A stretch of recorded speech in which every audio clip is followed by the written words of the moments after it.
Hi, this is Alex Helmbrecht, the Sports Information Director at Chadron State College, and I'm sitting here this morning with Chadron State men's basketball coach Brent Bargen. The Eagles had a tough weekend at home last weekend, playing against two of the better teams in the Rocky Mountain Athletic Conference from the west side of the division. Fort Lewis came in and won an 85-61 game against Chadron State, and then Adams State, a team that's actually nationally ranked for the first time in program history. The Grizzlies are really on the rise. Defeated Chadron State 86-65.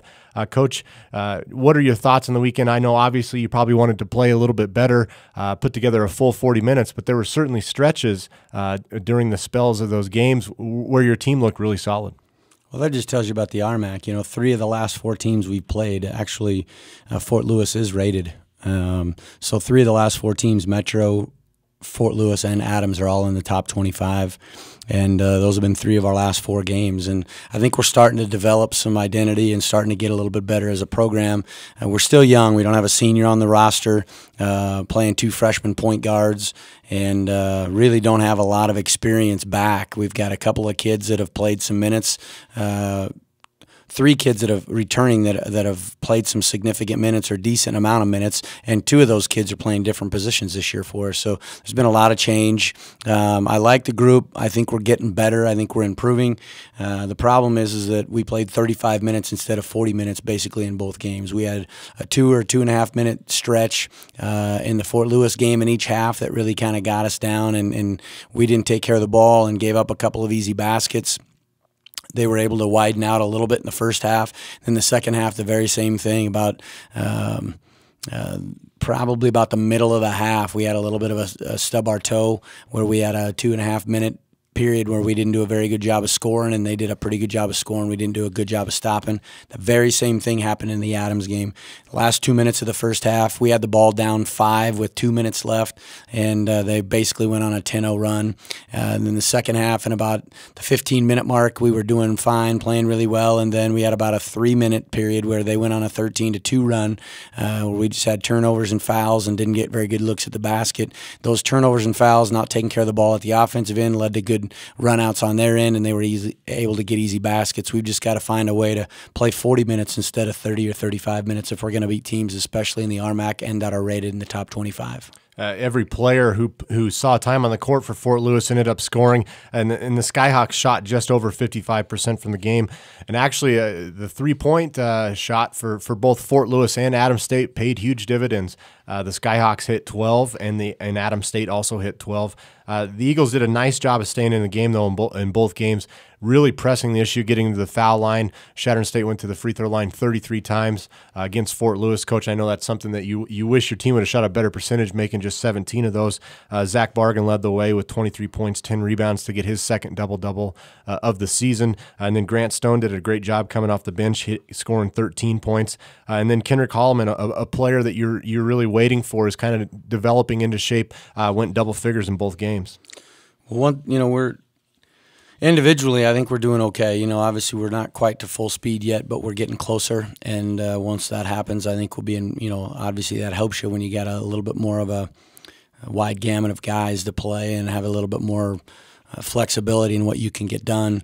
It's hurting us a little bit more in practice than it is in games, actually, just being able to go 5-on-5 live every day. Being down a couple of guys, that's been a little bit difficult. But some of the guys that are starting to come on, Grant Stone has been in double figures the last 5 games in a row.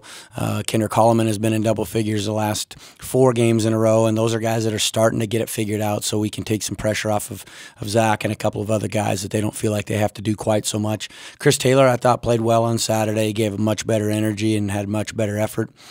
Our biggest things right now is we got to defend better, obviously, and some of that starts with our turnover situation. We're giving the ball up way too much and way too easy, and we're giving up way too many easy baskets in transition because of it.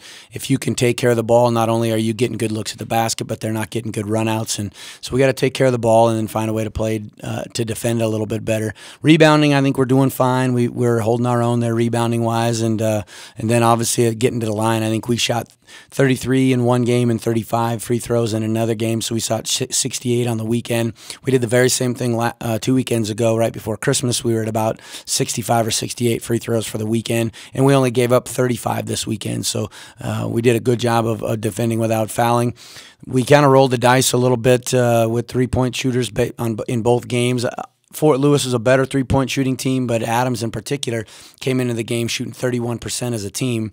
They had a couple of 2 or 3 guys that when you took them out of the lineup, they were well into the 20s as a team, and we kind of rolled the dice playing those three-point shooters, and those guys stepped up and made shots, and that was the difference in the game. Guys that hadn't made threes or even taken threes all season made threes against us, and that was kind of by a game plan. We rolled the dice, played percentages, and they didn't work out for us this time.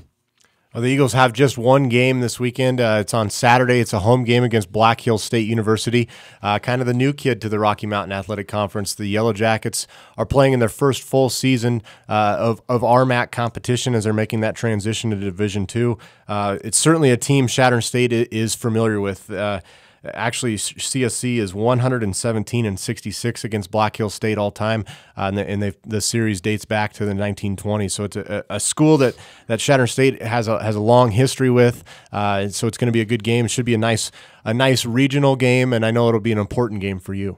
Well, I would anticipate that there'd be a lot of people here. I'm pretty sure that the people north and west of us will be bringing. I've heard they're bringing a bus, and there are going to be a lot of people here. And with our students, we do draw well. I think it's one of the best home court advantages in the conference, especially when we're playing well. We've drawn well on weekends, got good crowd from the community, and the students have been tremendous for us so far. And I anticipate a good game. I hope that we play well and that we're ready to play. I'm sure that we will be.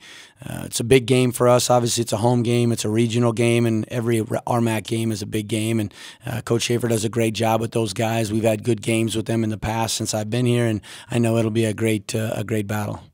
Black Hills State is 3-9 overall, 2-6 in the Rocky Mountain Athletic Conference.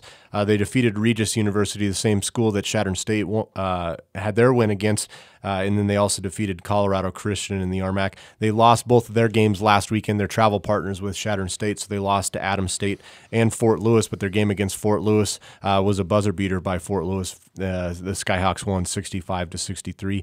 4 players are in double figures for Black Hills State, led by Tanner Adler with just under 17 points a game. He's also their leading rebounder with 4 boards a game. Coach, I know you'll be asked this question a lot, but how do you think the game will kind of play out, and what's it going to take for you to get the win? Well, I have no idea how the game will be played out. I hope it's a back-and-forth battle and a good game, and that the Eagles are able to come out with a victory. I know that they're playing about 8 or 9 guys consistently minute-wise, and they've got 4 guys that are basically doing the load of their scoring, all 4 guys in double figures. Then I think they go to 7 points and about 4 or 5 points a game as far as guys in the 5th and 6th spots.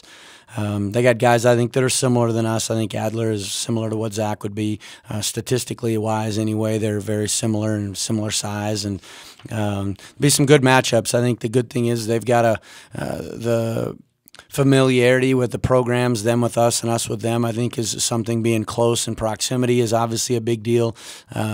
Most of our kids haven't played. We don't have a lot of regional kids. They have a few more regional kids than what we do, and they have got a lot of juniors. They don't have many seniors. We don't have any seniors, and so the kids that are playing in this game will be playing together or against each other for the next 2, 3, 4 years, and that's how you kind of build a rivalry. Hopefully, rivalry means that both teams are winning an equal amount and are able to compete with one another. And so far, I think our competition when we've played Black Hills has been pretty good. We've got to do a great job of taking care of the ball. We've got to do a great job of defending, and hopefully we're doing the little things that we need to do, getting to the foul line and rebounding the way that we have been. All right, Coach. Well, it should be a great atmosphere, and it'll be a good game. And, of course, it tips off Saturday at 8 p.m. Best of luck to you. Thank you.